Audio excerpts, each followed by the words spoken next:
రాజకీయాల్లో ఒక ఇన్స్పిరేషన్గా ఉండడానికి కోసం విలువలతో కూడిన రాజకీయాలు చేయాలనే ఉద్దేశంతో పవన్ కళ్యాణ్ గారు జనసేన పార్టీని స్థాపించినప్పటి నుంచి దేశ రాజకీయాల్లో ఒక మార్పు తీసుకురావాలి, సామాన్యుడికి ఒక చక్కటి వేదిక అందించి తద్వారా మన భవిష్యత్తులో ఒక అద్భుతమైన నాయకత్వాన్ని తీసుకురావాలనే తపనతోటి జనసేన పార్టీని స్థాపించారు. డాక్టర్ బాబాసాహెబ్ అంబేద్కర్ నాయకత్వంలో రూపొందించిన మన రాజ్యాంగాన్ని బేస్ చేసుకుని ప్రతి అడుగులోనూ ఏ కార్యక్రమం చేసినా ప్రజలకి అంతిమంగా ఉపయోగపడే విధంగా మనం చేయాలనే తపనతోటి జనసేన పార్టీలో మేమందరం కూడా పనిచేస్తాం. క్షేత్రస్థాయిలో మేము నిర్వహించిన అనేక పోరాటాలు, ప్రజల పక్షాన్ని నిలబడి మేము గలమెప్పిన సందర్భాలు ఎప్పుడు కూడా 10 మందికి ఉపయోగపడే విధంగా, భవిష్యత్తులో ఎవరైనా చూసి ఈ విధంగా చేయాలనే ఒక ఆలోచన రావాలనే భావనతో చేసిన కార్యక్రమాలు. అసలు దేశంలో ఎక్కడైనా కులాల్ని కలపాలనే ఒక విధానం ఒక పార్టీకి కూడా ఉందా చెప్పండి? అటువంటి ఆలోచన కేవలం జనసేన పార్టీకి, పవన్ కళ్యాణ్ గారికే ఉండేది. మేము సందర్భాన్ని బట్టో మా అవసరాలను బట్టో మేము రాజకీయాలు చేయం. జనసేన పార్టీ ఎప్పుడు కూడా ఒక కమిట్మెంట్ తోటి మేము వేసే ప్రతి అడుగు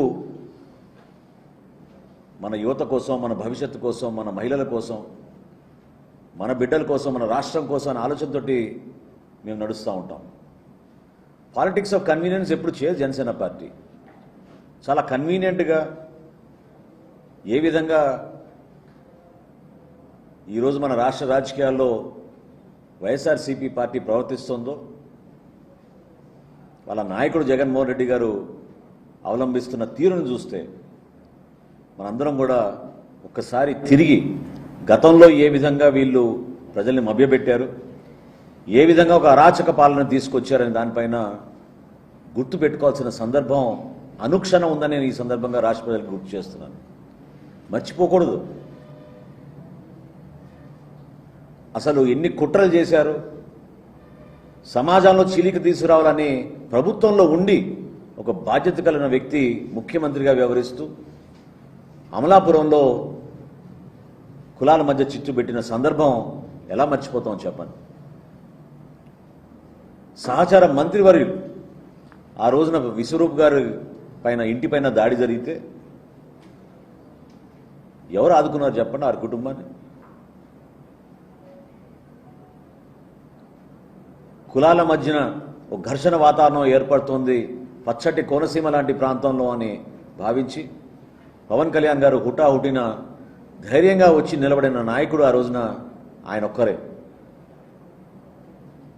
ఓట్ల కోసం రాజకీయం చేసే వైఎస్ఆర్సీపీ ఈరోజు ఒక కొత్త ఆలోచనతో కూటమి ప్రభుత్వం ఏర్పడినప్పటి నుంచి అనేక ప్రాంతాల్లో రెచ్చగొట్టే విధంగా పర్టికులర్గా జనసేన పార్టీని టార్గెట్ చేస్తూ గత 3-4 నెలల నుంచి జరుగుతున్న అనేక సందర్భాలు చూస్తూ వచ్చాం. డాక్టర్ బిఆర్ అంబేద్కర్ కోనసీమలో కానివ్వండి, మొన్న కైకలూరులో జరిగిన సంఘటన కానివ్వండి, మొన్న జరిగిన మచిలీపట్నం జరిగిన సందర్భంలో కానివ్వండి, ఇవన్నీ స్థానికంగా చిన్న చిన్న సందర్భాల్లో జరిగిన సిట్యువేషన్స్. అవి అసలు ఏమైపోయాడు జగన్మోహన్ రెడ్డి గారు ముఖ్యమంత్రిగా ఉన్నప్పుడు? ఇప్పుడు హడావుడిగా ఫోన్లు చేసి మరి నేనున్నాను, మీకు భరోసా ఇస్తున్నాను, మన ప్రభుత్వం రాగానే మీ సంగతి తెలుద్దామంటే ఏం తెలుస్తారు? ఎవరి సంగతి తెలుస్తారు? ఎలా మర్చిపోతారు మీరు? ఆ రోజున పాపం అమాయకుడు సుబ్రహ్మణ్యం లాంటి యువకుడిని డోర్ డెలివరీ చేసినప్పుడు ఏమైంది మీ ఫోన్ కాల్? అదే విశ్వరూప్ గారి కుటుంబానికి కోనసీమలో అంతమంది కుటుంబాలని ఇబ్బంది పెట్టిన రోజు ఏమైపోయినాయి మీ ఫోన్ కాల్? డాక్టర్ సుధాకర్ గారిని విశాఖపట్నంలో మీరు గురి చేసిన ఇబ్బందికరమైన పరిస్థితుల్ని మర్చిపోయి ఆ రోజు ఏమైపోయింది మీ ఫోన్ కాల్? ఈరోజే గుర్తుకొచ్చిందా మీకు ఫోన్ వాడడం? ఆవేశాల పైన కుళ్ళు రాజకీయాలు, ఓట్ల రాజకీయాల కోసం చేస్తున్న వీళ్ళ కుట్రల్ని ప్రజలు గమనించాలి, ఆలోచించాలి. ఎందుకంటే ఆ సమయం మనం అధిగమించి వచ్చాం. ప్రజలు కోరుకుంది అభివృద్ధి, ప్రజలు కోరుకునేది మనకి మంచి భవిష్యత్తు ఉండాలని. ఒక ప్రశాంతమైన వాతావరణంలో ఘర్షణ లేకుండా ప్రతి ఒక్కరూ కష్టపడి మన బిడ్డలకి ఉద్యోగ అవకాశాలు వచ్చేటట్టు, మన ప్రాంతానికి పెట్టుబడులు వచ్చే విధంగా ఈ అంశాలపైన మన వంతు మనం సహాయం చేయాలి సమాజానికి. ప్రెస్ మీట్ పెట్టి మరీ బెదిరిస్తాడు. మీరు ఒకవేళ ఎవరైనా సరే కాంట్రాక్టర్లు వచ్చి దాంట్లో పాల్గొంటే మీ సంగతి తెలుస్తాం, రద్దు చేస్తాం అంటారు.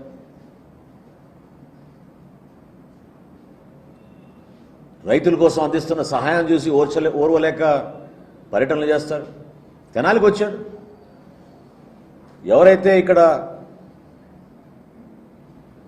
పక్కదారిన పోయిన యువతని దారిలో తీసుకొద్దామని గంజాయి నివారణలో భాగంగా మనం చర్యలు తీసుకుంటుంటే అది కూడా ఒక law and order situation create చేయాలనే ప్రయత్నం చేశారు.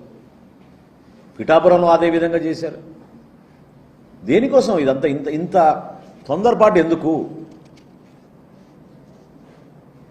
ప్రజలు ఎన్నుకున్నారు మమ్మల్ని 5 సంవత్సరాలు, బలంగా పరిపాలిస్తాం. లా అండ్ ఆర్డర్లు ఎక్కడ కాంప్రమైజ్ కావు. ఎందుకంటే మేము నిజాయితీగా రాజకీయాలు చేస్తాం కాబట్టి, చిత్తశుద్ధితో చేస్తాం కాబట్టి. అంతేగాని ఎక్కడా చిచ్చు పెడితే ఆ ప్రాంతంలో కుట్రలతోటి మనకి రేపటి రోజున సీట్లు పెరిగిపోతాయి, ఓట్లు వస్తాయి అనే దురాలోచనతో ఈరోజు వాళ్ళు చేస్తున్న ప్రచారాన్ని మనందరం కూడా జాగ్రత్తగా ఆలోచించి తిప్పికొట్టాల్సిన సందర్భం ఇది. ఎందుకంటే ఇటువంటి ప్రోపగాండా మనం ఎప్పుడు గతంలో చూడలేదు. గౌరవ ముఖ్యమంత్రి గారు చంద్రబాబు నాయుడు గారు, అదేవిధంగా గౌరవ ఉప ముఖ్యమంత్రి గారు పవన్ కళ్యాణ్ గారు మొదటి రోజు నుంచి చెప్తున్నారు, లా అండ్ ఆర్డర్ సమస్య సృష్టించడానికి కోసం వైఎస్ఆర్సీపీ పార్టీ ప్రతి ప్రాంతంలో ఏదో విధంగా రెచ్చగొడుతున్నారు, సోషల్ మీడియాని దుర్వినియోగం చేస్తున్నారు, కావాలని కొంతమందితో పోస్టులు పెట్టించి చిన్న చిన్న సంఘటనల గురించి, ఏదో ఫ్లెక్సీల్లో కొన్ని పొరపాట్లు, ఏదో యువకులు ఏదో ఒకరిపైన ఒకళ్ళు సరదాగానో లేకపోతే కావాలని రాజకీయ కక్షతోటో ఫ్లెక్సీలు చించుకుంటే దాన్ని కూడా దుమారం చేసి,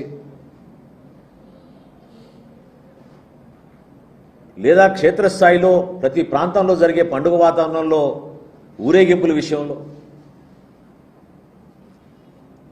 సోషల్ మీడియాను ఉపయోగించి జనసేన పార్టీని, పవన్ కళ్యాణ్ గారిని టార్గెట్ చేస్తున్న విధానం ప్రతి ఒక్కరు కూడా ఆలోచించాలి. దీని వెనక చాలా స్పష్టంగా ఒక కుట్ర ఉంది. కుట్రపూరితమైన రాజకీయాలు చేస్తున్న వైఎస్ఆర్సీపీ నాయకులు ఆలోచించండి ఒకసారి.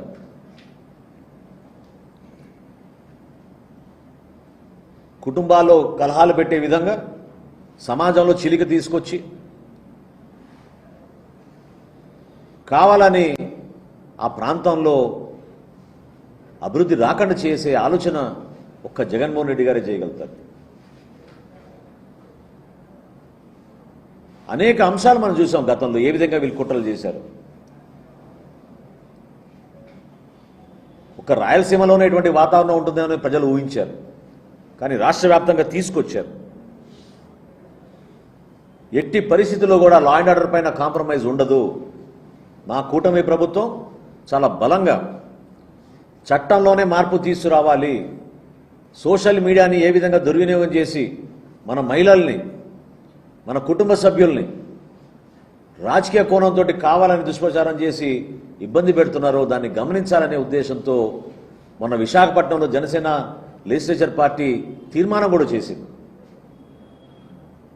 గౌరవ ముఖ్యమంత్రి గారు కూడా స్పందించారు. దీని గురించి మనం లోతుగా ఆలోచించాలి, ప్రజాస్వామ్యబద్ధంగా ఆలోచిద్దాం. మీరు నిజంగా మీరు రాజకీయాల్లో ఎదుర్కోవాలంటే ఎన్నికల సమయంలో రండి, పోటీ పడండి, మీరు కూడా నిలబెట్టండి మంచి అభ్యర్థుల్ని. దానికోసం జనసేన పార్టీ ఎప్పుడు సిద్ధమే.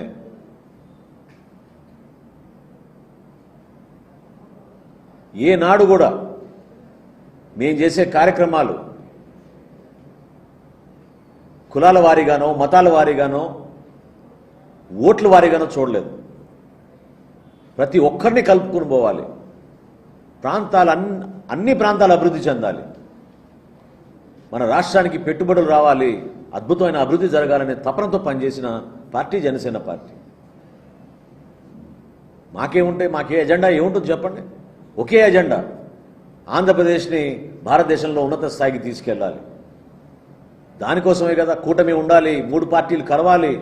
భారతీయ Janata party, Telugudesam party, Janasena party కలిసి పనిచేస్తేనే ఈ రాష్ట్రానికి మేలు జరుగుతుందని నమ్ముకుని ఆ రోజున అనేక సందర్భాల్లో పవన్ కళ్యాణ్ గారు 4 మెట్లు కింద దిగి పార్టీని మాత్రం కూటమిలో ఉండాలి, మనం కష్టపడి పనిచేద్దామని ఆలోచనతో ముందుకొచ్చాం. మా పార్టీ నాయకులు కార్యకర్తలు కూడా ఎక్కడ కూడా మా జన సైనికులు వీర మహిళలు స్వార్థంతో కూడిన రాజకీయాలు చేయరు. కష్టపడే మనస్తత్వం వాళ్ళది. ఒక అద్భుతమైన నాయకత్వం మాకు పవన్ కళ్యాణ్ గారిలో ఉంది. ఆ నాయకత్వాన్ని ప్రజల్లో తీసుకెళ్ళడానికి కోసం మేము కృషి చేస్తాం తప్ప సమాజంలో ఈ విధంగా చిచ్చులు పెట్టే విధంగా వీళ్ళు చేస్తున్న ప్రయత్నాన్ని ఖచ్చితంగా తిప్పికొట్టాలి. జాగ్రత్తగా ఉండాలి. మన జన సైనికుల్ని, వీర మహిళల్ని, మన నాయకుల్ని అందరినీ కోరుతున్నాను పార్టీ అధ్యక్షులు పవన్ కళ్యాణ్ గారి తరఫున, ప్రతి అడుగు అనుక్షణం మీరు జాగ్రత్తగా ముందుకెళ్ళండి. ఖచ్చితంగా చట్టం ముందు నిలబెడదాం వీళ్ళని. ఎవరైతే పొరపాట్లు చేస్తున్నారో, ఎవరైతే చిచ్చులు పెడుతున్నారో, సమాజంలో కావాలని మన మధ్యన ఒక ఘర్షణ వాతావరణం సృష్టించడానికి ప్రయత్నం చేస్తున్నారో వారిపైన మనం బలంగా పెడదాం. ప్రభుత్వంలో మనం భాగస్వాములుగా ఉన్నాం. ఈ రోజున మన బాధ్యతతో వ్యవహరించాలి. ఆవేశాలకి గురి కాపాకండి. అర్థం చేసుకోండి మన సిద్ధాంతాలు ఏంటి, మన ప్రయాణం ఏంటి, ఎంత కష్టపడితే దూరం వచ్చాం మనం, దాన్ని నిలబెట్టుకుందాం. పవన్ కళ్యాణ్ గారి నాయకత్వాన్ని ప్రజల్లో తీసుకెళ్ళాలి. దానికోసం మనందరం కూడా కృషి చేద్దాం. అంతేగాని వీళ్ళు చేసే కుట్రల్లో, వీళ్ళు ఆలోచించిన విధానాల్లో కావాలని మనని లాగి ఆవేశపూర్వకంగా ఇబ్బంది పెట్టాలని చూసిన సందర్భాన్ని దయచేసి మీరు చాలా జాగ్రత్తగా వివరించండి. ఒక ఘర్షణ వాతావరణం తీసుకురావడానికి వీళ్ళు మనందరినీ ఆ ఉచ్చులో లాగడానికి ప్రయత్నం చేస్తూ ఉంటారు. దాన్ని తిప్పికొట్టాల్సిన బాధ్యత మీది. ఎందుకు 5 సంవత్సరాల్లో జగన్మోహన్ రెడ్డి గారు ఏ కుటుంబానికి ఫోన్ చేయలేదు? ఇటువంటి కార్యక్రమాలు జరుగుతున్నప్పుడు, సమాజాన్ని వీళ్ళు విచ్ఛిన్నం చేస్తున్నప్పుడు ఆ రోజులు ఎందుకు గుర్తు రాలేదు? బాధిత కుటుంబాలను ఎందుకు పరామర్శించలేదు? ఎవరైనా సరే చట్టం ముందు ఒక్కరే, సమానంగా చూస్తాం.